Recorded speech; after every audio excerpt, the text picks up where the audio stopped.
Ito may nagchichismis kasi sa akin dito. Yung kami nga eh. Eri na nga eh. To si ano-ano pinagchichismis mo sa akin. Hindi pa naman ako mahilig sa chismis. Oras mo natin sa buong Pilipinas. Meron tayong 6 na minuto makaraan ng alas 10 na ang morning. Humanda na sa mga malalaking balita. Trending viral. Pinag-uusapan sa buong Pilipinas at buong mundo. Ronda Pilipinas Headlines.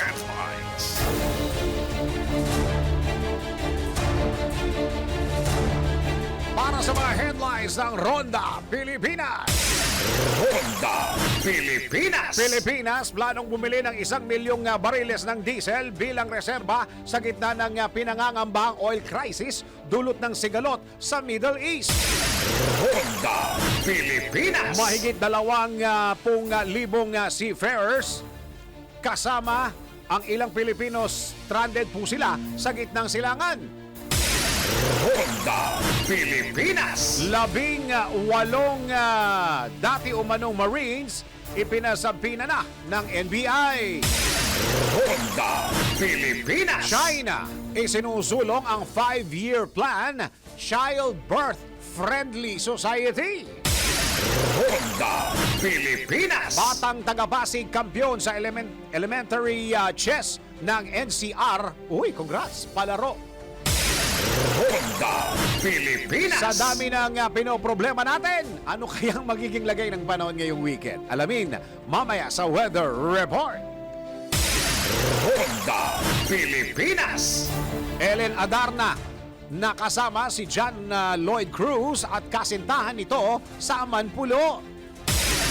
Ronda Pilipinas. Ibinabiyahe ang sasakyan kahit expired ang rehistro nito. Alamin ang kaparusahan sa NBI. Naku, bawal ito. Ronda Pilipinas. Totoo nga ba na epektibo ang pag-highlight sa reviewer para mas maintindihan ng iaaral? Mamaya, let's prove it. Ronda Pilipinas. At presyo ng mga bilihin patuloy daw natataas sa mga susunod na taon. Mamaya, alamin natin kung fact or fake. Ronda Pilipinas. Ronda Pilipinas. Ronda Pilipinas. Ronda Pilipinas.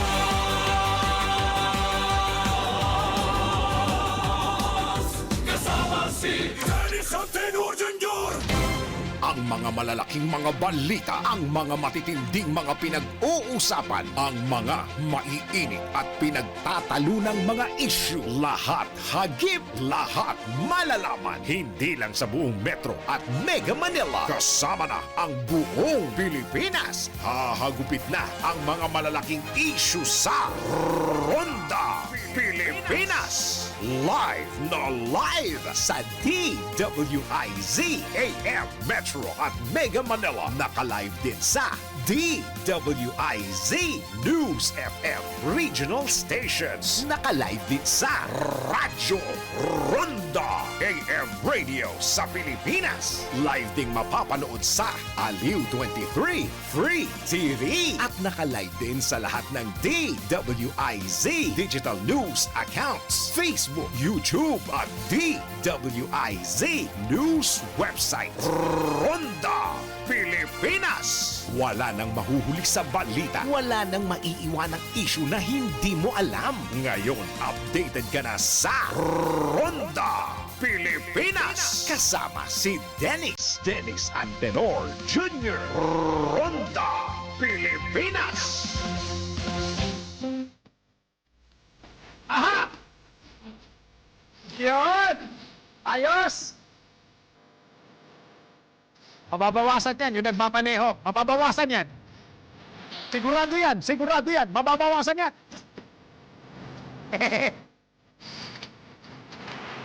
Ah! Mababawasan yan, sigurado yan. Ayan na! Ayan na! Alam mo, ang mga kumanta niyan ay Pumunta ko na. Bloomfields. Tama? Mga kaibigan natin yan, yung mga Bloomfields. Nakukuha natin sila sa mga events. Kontakin nga natin yan. Pakantahin natin dyan sa home radio. Diba?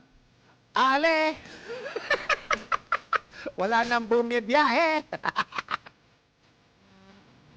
Oy, meron ho mga reports ha. Kayong mga, paano ba?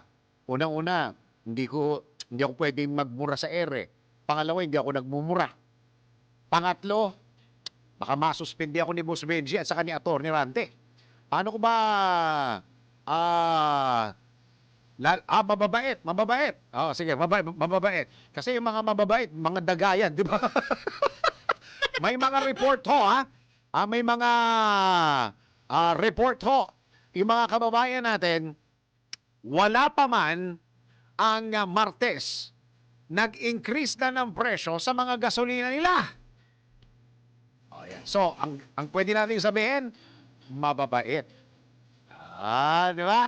Mababait. Yung iba pong report ay nag-increase na ng piso hanggang 3 piso. Bakit ho kayo nag-increase? Hindi ba't may mga inventory kayo? At saka hindi pa tapos ang pamahalaan na gumagawa ng paraan, hindi ba? Bakit kayo nag-increase? Kayo talaga, bawal yan. Isumbong natin yan. Isumbong natin kay, Attorney Abad. Kay Attorney Abad ng DOE. Diyan ho yan sa DOE. Isumbong natin. Rino Abad, no? Attorney! Paki-check nyo nga ho yung mga kababayan ho natin. May mga posto sa social media nagsusumbong. At tinatag yung Department of Energy na Facebook. Paki-check nyo po dahil itong mga gasoline stations na ito ay nag-i-increase na ho sila. Wala pa ho Martes. Ha? Wala pang Martes. Nag-increase na sila. Ha? Itong mga mababait. Itong mga mababait na mga gasoline stations na ito ay dito pa lang ay pahihirapan na yung mga kababayan natin. Alam naman natin na mag-i-increase yan next week. Pero huwag nyo naman agahan. Di ba? Alam nyo, gawin nyo dyan sa mga yan. Ganito makinig kayo sa akin. Ang gawin nyo ganito. Kung suki nyo yan at namomonitor at nadadaanan nyo naman na nakikita ninyo yung dating presyo at tumaas, huwag na kayong bumalik. Huwag na kayong magpagasolina diyan. Dahil yung mga yan ay mga ano ba Tagalog no? Hindi rapist eh. Mga mapagsamantala na mga negosyante. Hindi ko nilalahat pero meron po na mga gasoline stations nagtaas. At paglabas ko, niyaya Ilan ko ba na yung siya. gasoline station sa buong Pilipinas? Sa pagkakaalam ko po, 14,000. Mga 13,000 plus, sabihin mo na 14,000 gasoline stations sa buong Pilipinas. Meron ho mga gasoline stations at nagsusumbong yung mga kababayan natin at pinupost po sa social media. Nag-i-increase po sila ng mula piso hanggang 3 piso. Sino ba pwedeng sumbungan dyan? Sino pwedeng sumbungan? Si Attorney Rino ba pwedeng tawagan? Tapos sumbong natin. Ha? Sumbong sa Ronda Pilipinas. Diba? Dapat maisumbong natin at ano ang pwedeng gawin dyan sa mga yan. Ha? Dahil hindi pa ho dapat nag-i-increase diyan. Ha? Kahit na deregulated kayo, ang schedule po ng pagtaas at pag-adjust ay tuwing Martes. Ay mabuti na lang itong Regasco. Pareho? Di ba, Engineer? Nagsalita si Congressman Arnel T na walang pagtaas ng presyo ng tangke sa Regasco. Ha? Yung ibang mga LPG nag-announce magtataas daw sila. Hindi ganon. Dahil ang sabi ho ni Congressman Arnel T, itong buwan ng Marso dapat wala na. At nangako yung mga oil companies na walang taasan sa LPG. Dahil ang adjustment pala ng LPG buwan-buwan. Hindi pala yan linggo-linggo. Kaya yung Regasco ay hindi sila magtataas ng presyo nila sa buong buwan ng Marso. Doon na lang kayo sa sigurado. Para sigurado, Regasco! Dinamdam ko masyadong sinabi niya. Hindi ko nakita. Magandang araw, Pilipinas! Live na tayo sa DWIC News Nationwide. Live na rin po tayo sa DWIZ News FM regional stations and of course sa Radyo Rolda at sa lahat ng mga ginagawang radyo ang kanilang mga TV. Aliw Channel 23 at DWIZ News TV. Magandang araw Pilipinas. Ako ang iyong magiging tagapagbalita. ng Tama ba? doktor. Biyernes ba ngayon? O hindi? Biyernes ano? Baka hindi Pakicheck ha. Ako si Dennis. Dennis Antenor Jr. Ronda Pilipinas.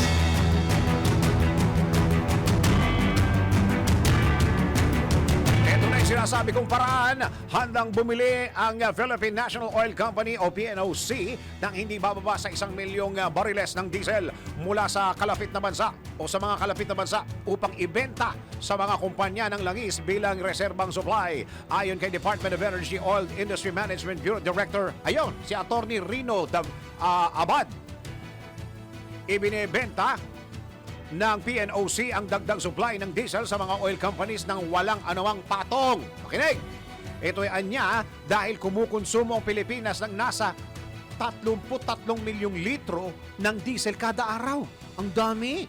O katumbas ng 200,000 bariles. Dagdag pa ni Abad, maring bumili ang PNOC ng reserbang diesel mula South Korea, Japan, Singapore, Malaysia, Indonesia o Canada. Masyado na yata malayo yung Canada. At hinihintay na lang ang direktiba ni Energy Secretary Sharon Garin upang bilhin ito. Ronda Pilipinas. Secretary, inaantay ka daw. Ikaw nakalagay dito sa balita. Sekretary, ikaw daw ang inaantay. Aba, Sekretary, ano ba nangyayari? Ha? Naku, ikaw ang inaantay dahil dito sa hinahandang pagbili na are.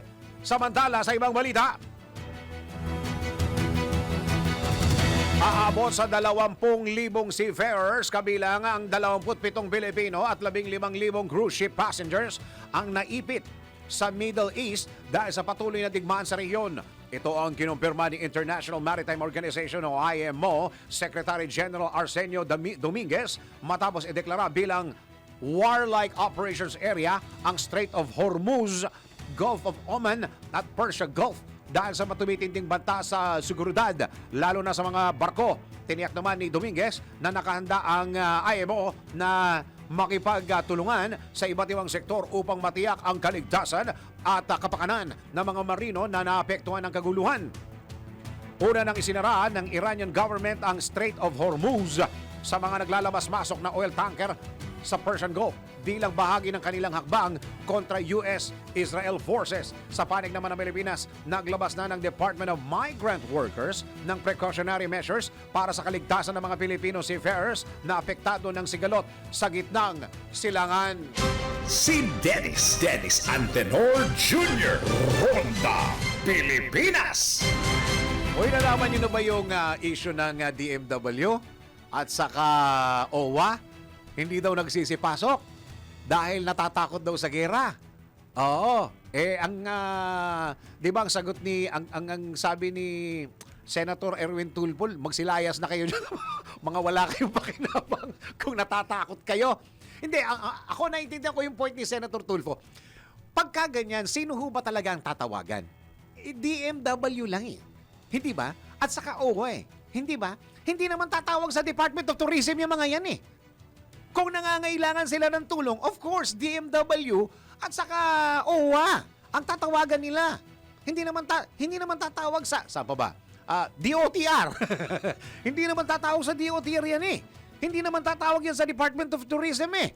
Tatawag yan sa DMW at sa mga nakakaalam ng kung paano ang gagawin. Okay? OWA, DMW at saka OWA. Kung hindi ho kayo papasok, paano na? O, di ba? Paano na? Ano na mangyayari doon sa mga nangangailangan ng tulong? Iyon. O, siya! Tanggap tayo ng isang report.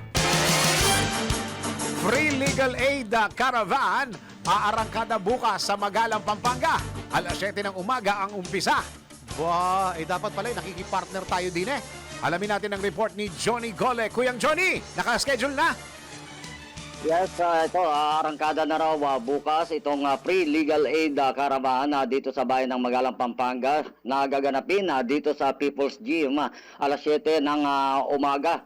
Ang nasabing legal aid karabahan ay lalahukan itong mga abogado o mga lawyers na nag-graduate mula sa iba't ibang pamantasan, partikular na dito sa lalawigan ng Pampanga. Ito ay inisyatiba nitong si Magalang Vice Mayor LRB Pecson sa pakikipagtulungan ng ilang mga miyembro nitong municipal councils o councilors na sina Atty. Nico Gonzales at itong si GD Cruz. Imbitado rin umano dito sa okasyon na ito itong si Magalang Pampanga Mayor Maria Lourdes Lacson.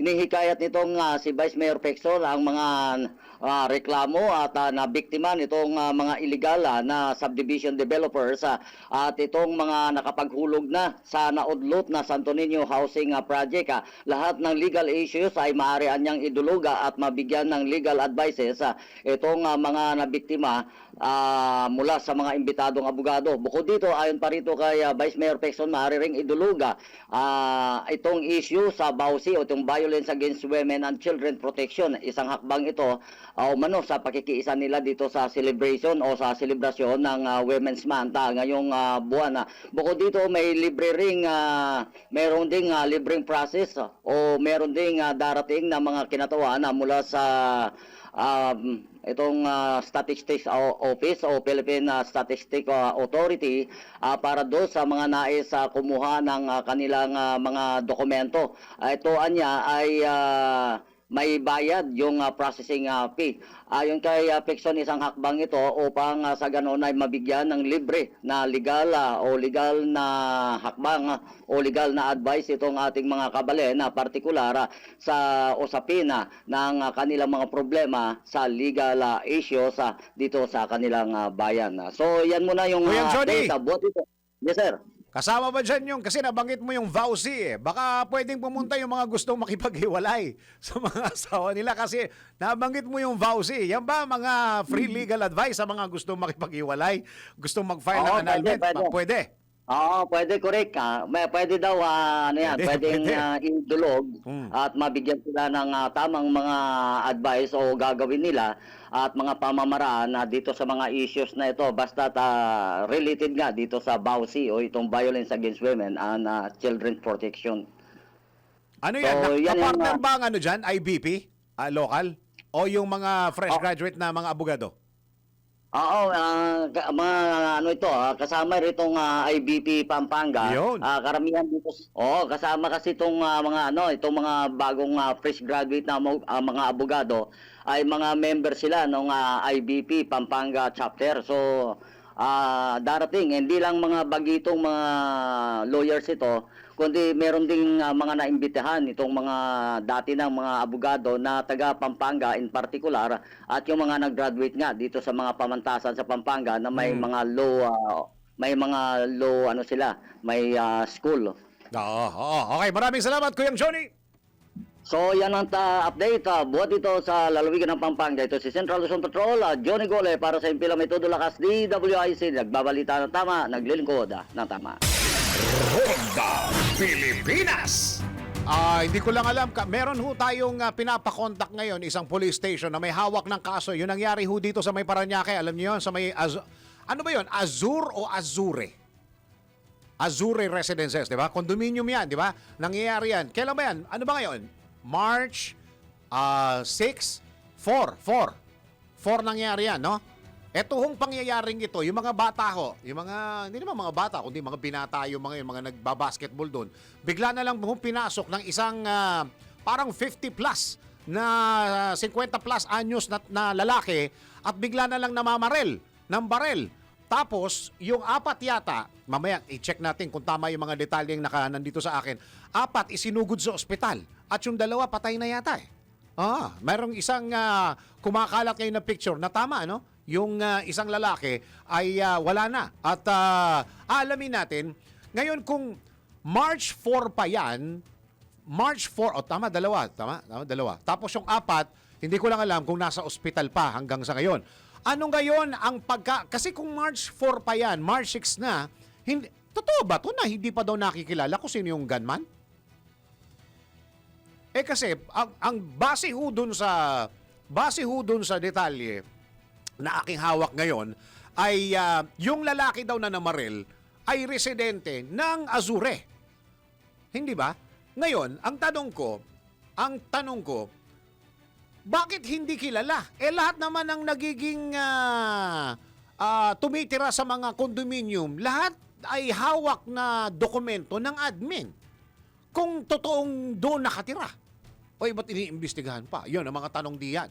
Tapos parang, ang sabi nung report, ay parang hindi yata naglalabas ng mga... Hindi, okay, ngayon, malalaman natin yung mga additional facts tungkol po dyan sa kaso na yan. At mamaya ng konti, ano ba yan? Ang makakausap natin, Parañaque Police ba? Yung may hawak ng kaso? Parañaque, no? Oo. Mamaya ng konti, malalaman nyo po yung mga additional. Nako, ito ho'y kumakalat sa social media kahapon pa.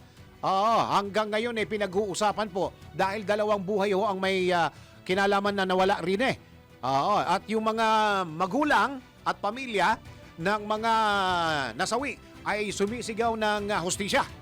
Okay? Mamaya ng konti, malalaman natin ha.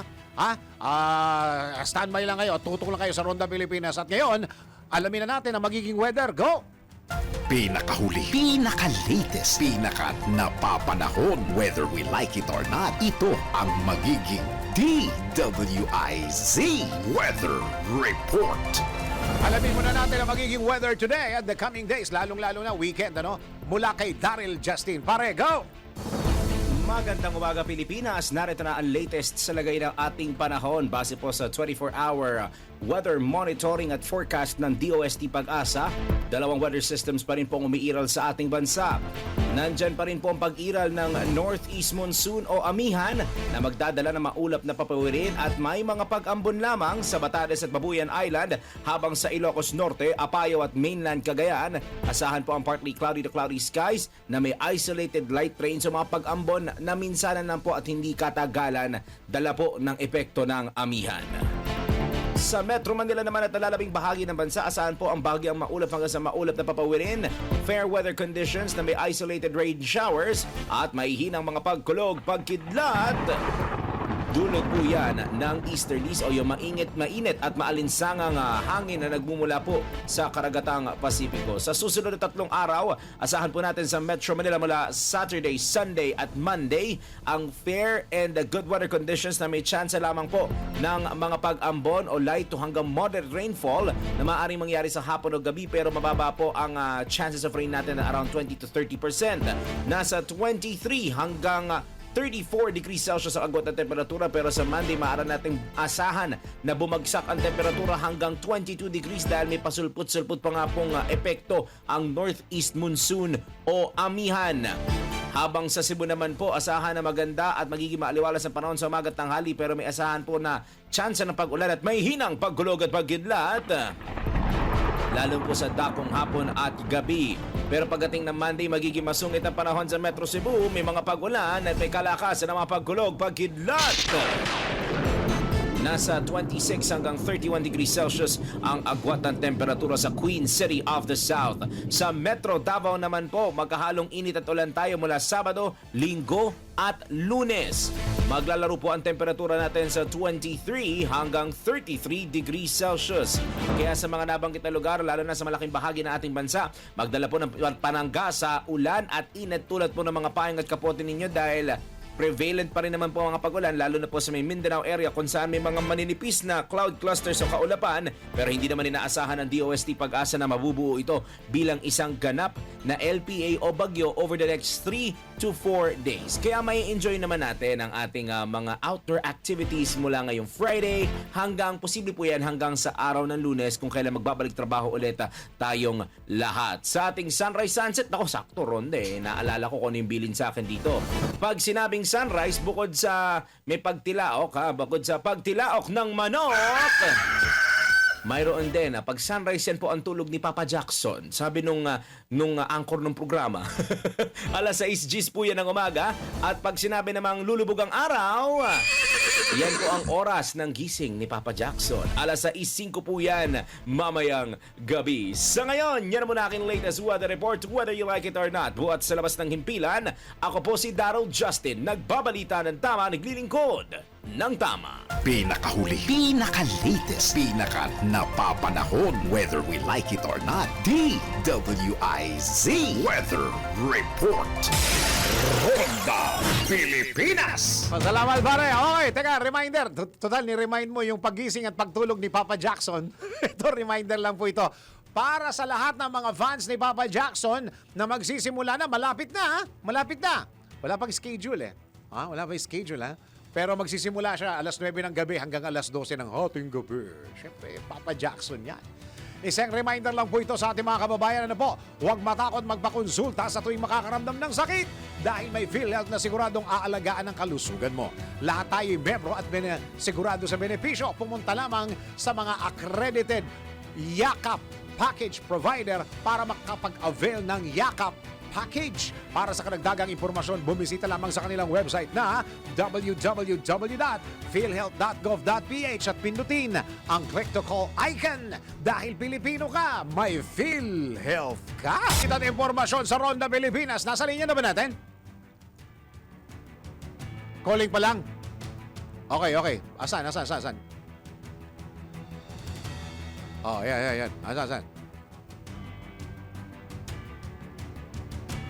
Okay, nasa linya po. Ito po yung pag-uusapan, yung kinuwento ko sa inyo kanina na nangyari dyan sa Parañaque Condominiums, ha? At nasa linya po natin ang Public Information Officer, Southern Police District, Police Lieutenant Margaret Panaga. Madam, magandang araw po. Magandang araw po, sir. Salamat po sa paanyaya po, sir. Opo. Naririnig po ba ako, sir? Opo, malinaw naman po. Kami po'y magfa-follow up regarding po ito dito sa nangyaring shooting incident sa may Azure po ba ito? Azure? Ito po ay isang condominium. Condominium, sir, yes. Yes. Opo, yung shooting incident, may pagkakakilanlan na po ba yung 59 anyos na umano'y shooter, madam? Yes po, sir. Identified na po natin yung suspect, sir, and continuous po yung follow-up manhunt operation po natin sa suspect na ito. Opo, hindi pa po pwedeng i-share yung pangalan? Yes, sir, naunawaan po namin ang ating mga kababayan na Opo. gusto na pong malaman. Pero yun po, meron po tayong sinusunod po na Data Privacy Act, kaya po hindi po natin ito ma-disclose publicly. Sana maunawaan din po nila ito. Hindi ho ba yung kasama sa panawagan kung may nakakilala sa ganito, ipagbigay alam sa inyo kung may nakakilala sa taong ito? Hello, Wala sir. ho bang ganon? Hello? Hello, madam. Naririnig niyo po ako? Hindi ho kasama sa... Medyo nawala po. Opo. Medyo nawala po. Hindi kayo. ho ba kasama sa panawagan na i-broadcast po o sabihin po natin yung pangalan at kung may nakakilala at nakakita sa taong ito ay magbigay tawag sa inyo o ipaalam sa inyo? Hindi po ganon? Yes po, sir, nauunawaan po natin yung concern ng ating mga kababayan sa ganong part na yun, sir. Opo. Yun nga lang po is, since ongoing pa po yung natin, yung manhunt operation, and alinsunod po sa susunod natin Data Privacy Act, hindi rin po disclose pa po publicly kasi yun nga po yung sinusunod po natin yung batas natin. So covered pa ho siya ng Data Privacy Act, yung suspect? Hello, sir. Opo, yung suspect po ay covered pa ho ng Data Privacy Act, madam? Hello, sir. Medyo nawawala po kayo sa linya. Opo. Dako, mobile ho ba kayo? Kayo po ba'y nasa sasakyan? Andito po kami, sir, sa may, sir, May event? talk ceremony po. May No, event po ngayon, sir, sa Dako, pasensya na kayo. Magpa-follow up lang kami. Okay. So, sa ngayon Yes po, po, sir. opo, Lumayo lang po ako saglit, sir. okay. Hanap ako ng signal, sir. Covered pa ho ba ng Data Privacy Act yung suspect, madam? Yes, sir. Nauna nga po natin, bagamat pinoprotektahan po natin ang mga karapatan po ng biktima at suspect, meron din po tayong presumption of innocence po. So, hanggat wala pa pong decision mismo sa korte po, hindi pa rin po natin mabibigay yung detalye po ng suspect na ito. Oho, so yung pagkakakilala, yung pangalan po na hawak ninyo, may picture na kayo. Binigay ho ba sa inyo ng Azure Residences yung data na hawak ninyo? Yes sir, nag-backtracking po tayo and na-confirm nga po natin na itong suspect is unit owner din po sa nasabing condominium na ayon. Opo. And patuloy po yung pangalap po natin ng information kung saan po ito Oo. ngayon yung suspect na ito. Paano po na-identify yung suspect? Sa pamamagitan po ba ng witness o ng CCTV na hawak po ninyo? Nag-review po tayo sir ng CCTV and may mga nakuha rin po tayong statement po ng mga witnesses. So nakita po sila na nakita nyo po, may hawak nyo na ho ba yung CCTV? Kasi ang kwento po na lumalabas ay parang sira daw po yung CCTV ng Azure. Sir, until now po is inaantay pa rin po namin ang ibibigay sa amin na copy po from the CCTV. Nag-request na po kayo, inaantay nyo pa po? Yes sir, nag-request po kami agad ng CCTV footage po and until now sir, waiting pa rin po kami sa kanila sir and actually po lagi po namin binabalikan yun at nakikipag-usap po dun sa kanila pero hanggang ngayon po waiting pa rin po kami sa ibibigay na copy nila. Ay, ganun ho ba? Hindi ho ba basta, hindi pala ganun yun, pupunta kayo doon at kukunin nyo yung copy? Kumbaga sir, kailangan po may authority din po ito sir nung mismong management para po pag ito'y present sa court po is magagamit po as evidence sir. Kahit na may krimen, madam, may namatay na dalawa Sir, na rin yes, eh. sir, Oo. nauunawaan po natin yung natin, sir. Sinusunod lang din po natin yung mga batas po natin. Mm-mm. And continuous po yung coordination natin sa management, sir. And until now, yun nga po, sir, is inaantay pa rin po namin Mm-mm. yung mismong extracted copy mula po sa kanila. Okay, kung identified nyo na po yung suspect, siya po ba'y Pilipino o Banyaga? Hello, sir. Ano po? Pilipino ho ba itong suspect o foreigner? Pinoy po itong suspect. Pinoy. Okay. Kasi base dun sa mga comments na nakita ko, ay parang foreigner. So, hindi pala totoo yun. Pinoy ho pala ito. Ano ho ang mga data na hawak po ninyo? Siya po ba'y naninirahan sa Azure na mag-isa o kasama ho yung pamilya? As per validation, sir, wala ho siyang kasama. And yes po, and nasa mga 59 years old na po ito and nasa mga katamtamang katawan ho. Okay. Dun ho sa, regarding ho dun sa, bakit niya ho ginawa yung krimen, na-establish na ho ba yan? Meron, may O tuloy pa po? statement po yung, Oo. hello sir, Opo. Doon po sa isang victim, sir, base po sa statement nung anak ng biktima, 3 months ago, nagkaroon daw po ng altercation itong sa niyang father and yung suspect. Oh. Kasi po, parang this oras ho ng gabi yun is kumakatok itong sa suspect sa unit nila. Okay. For no reason. And then, ni-report po ni victim itong ginagawa ni suspect kasi this oras po yun ng gabi. So, kumbaga, nakaka-istorbo na po yun. So, nagharap po sila nun sa security office nitong condominium na ito and nagkaroon nga daw po sila ng heated altercation and tinitingnan nga po na maaring personal grudge ang isa sa mga motibo nitong suspect. Pero doon po sa 5 victim po is inaalam pa po natin yung motibo ng suspect. So isa doon sa mga kaaway. So hanggang ngayon po, hindi pa na-establish yun kung ilan doon sa yung biktima at saka yung mga nasawi. Ano po sir ulit? Pakiulit. Oo. Hindi pa natin na-establish kung sino doon sa mga biktima ang kaaway niya. Yung isang nasawi sir doon, yun po yung nagkaroon siya ng altercation. Okay. Sa mga nasawi po sir. Opo, yung kwento niyo, pasensya na kayo, nawala kayo kanina. Opo. Sino ho ang nag-report sa pulisya yung kinakatukan niya na unit?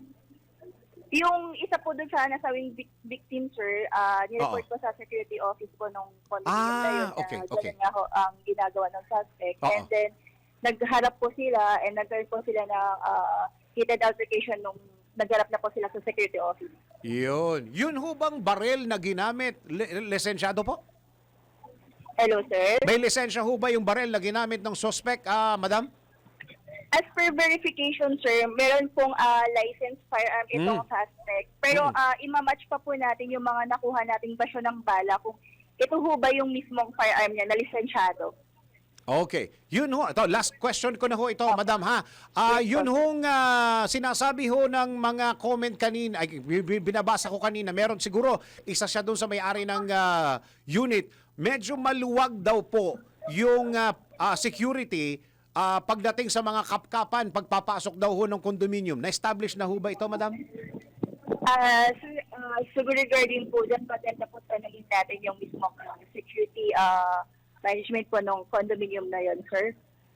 Okay. So, kung na-establish nyo na po na hawak po ng condominium yung CCTV, hanggang kailan po ang binibigay nating palugit sa kanila para doon sa pagbibigay ng CCTV na copy?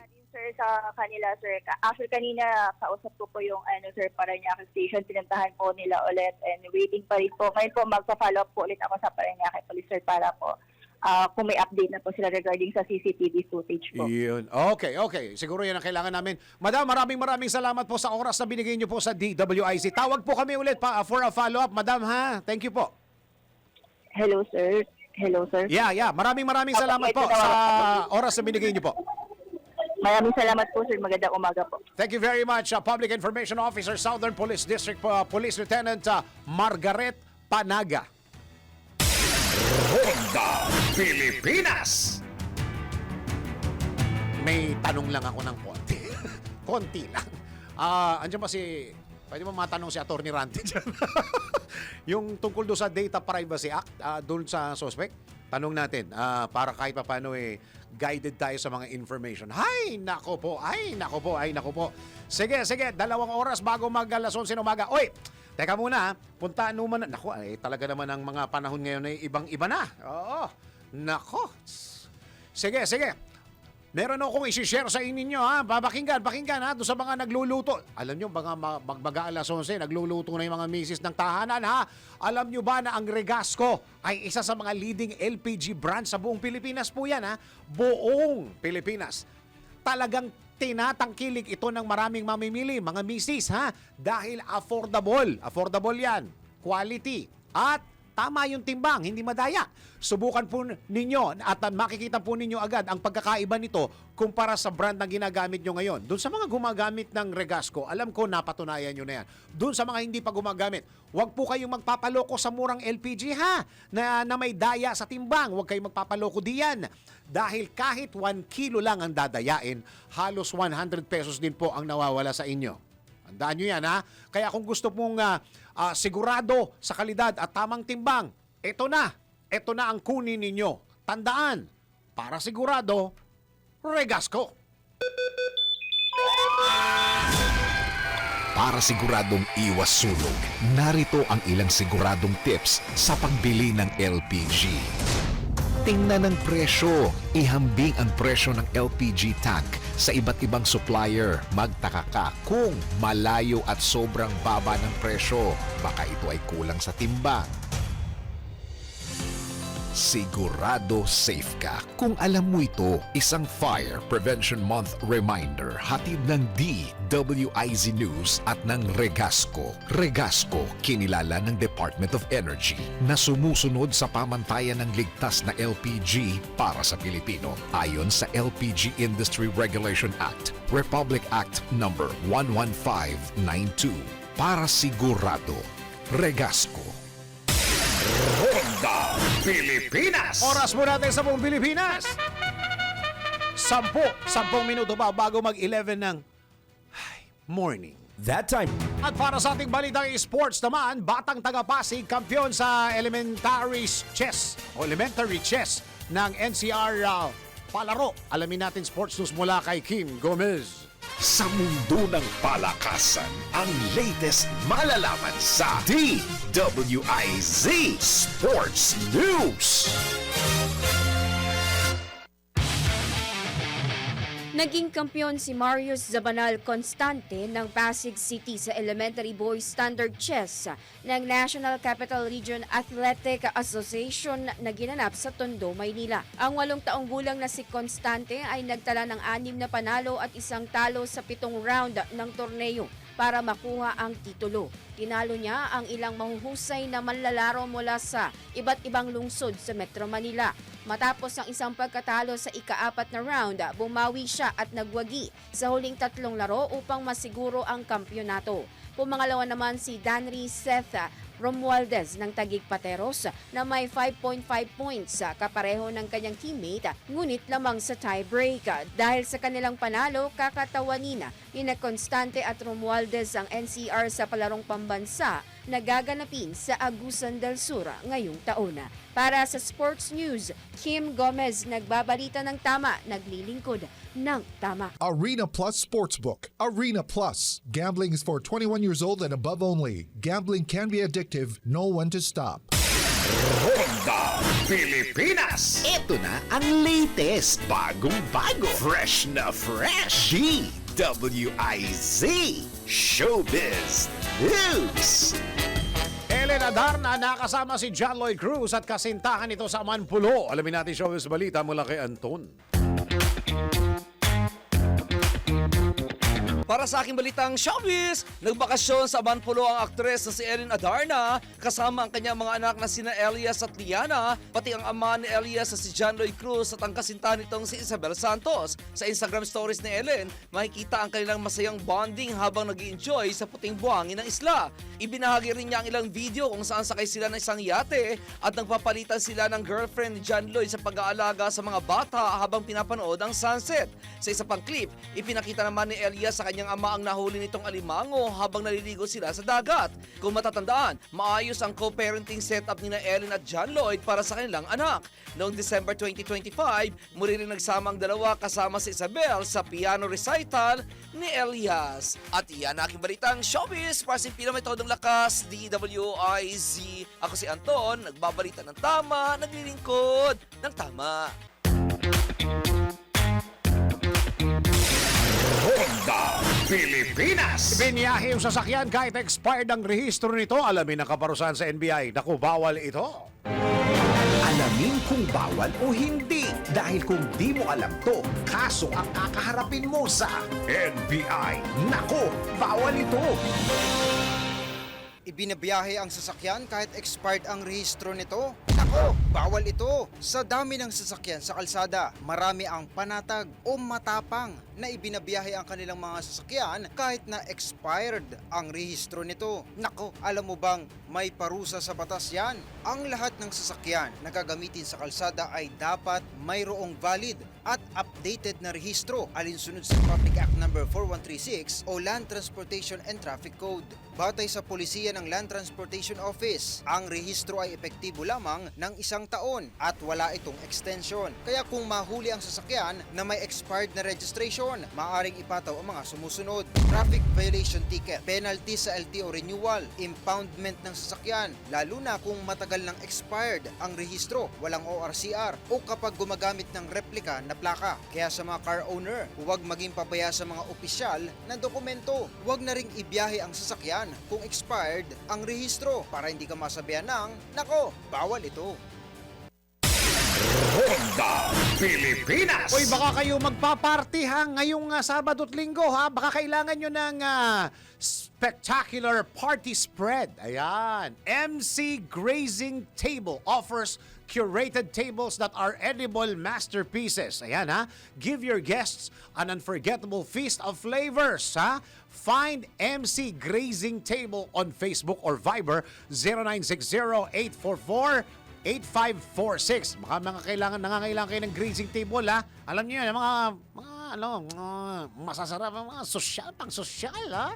At yan ang kabuuan ng mga balita at impormasyon sa Ronda Pilipinas. At tabihanan po ang susunod na programang Yes, Yes, Yo, Topacio with Attorney Ferdy Topacio and Juvie De Guzman. Maraming salamat Pilipinas. Ako ngayon naging tagapagbalita ako si Dennis Antenor Jr. Hoy, happy birthday muna kay Shannon Regalario ng Aliw Traffic Department. Hoy, sa Lunes magsisimula na ang Tulay Pilipino. Pakinggan ito. Sa gitna